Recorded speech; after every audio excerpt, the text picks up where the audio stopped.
je suis Madame Peretti-Malter, je suis diététicienne nutritionniste. Aujourd'hui, nous allons parler des conseils alimentaires en cas d'insuffisance rénale chronique.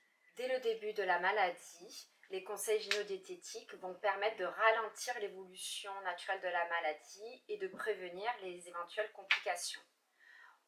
On conseille aux patients de normaliser ou réduire ses apports en protéines totales sur la journée, notamment ces protéines animales.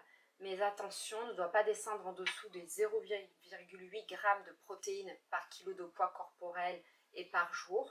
Sinon, on a un risque de perte de masse maigre, de masse musculaire, de fatigue et aussi de carence en fer. Donc en pratique, cela correspond souvent à consommer une seule fois par jour une protéine animale du type viande, poisson, volaille ou œuf.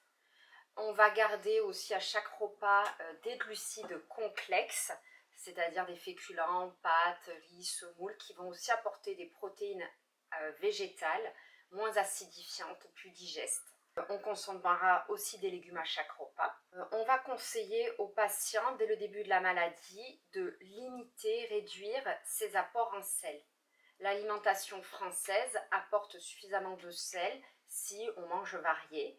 Donc en pratique, on conseille aux patients de saler à la limite l'eau de cuisson des aliments, par exemple s'il fait l'eau de cuisson des pâtes, du riz, mais surtout ne pas ressaler à table. On va conseiller aux patients de limiter les aliments les plus riches en sel, c'est-à-dire éviter les conserves, les plats cuisinés, plats traiteurs, chips, biscuits apéritifs. Faire attention aussi au fromage, éviter le fromage et les charcuteries. De toutes les façons, on est amené à limiter ces aliments-là car ils sont aussi riches en protéines animales. On va parler aussi de l'hydratation. Donc dans l'insuffisance rénale, si on n'est pas au stade de la dialyse, le patient doit boire normalement dans les 1,5 litre d'eau par jour. On pourra augmenter cette hydratation en cas de sudation s'il fait très chaud ou si le patient fait du sport. On lui conseille de boire de l'eau plate ou de l'eau gazeuse si elle n'est pas salée, donc plutôt du type Salvetta, Orezza.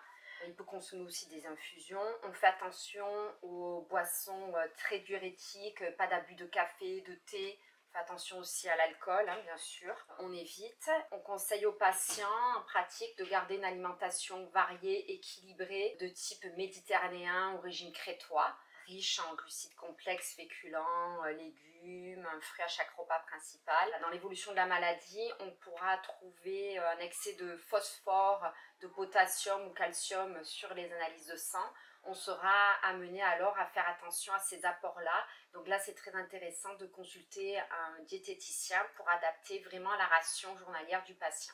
Autre point important, par rapport à l'évolution des maladies, on conseille aussi aux patients de garder et de maintenir une activité physique régulière.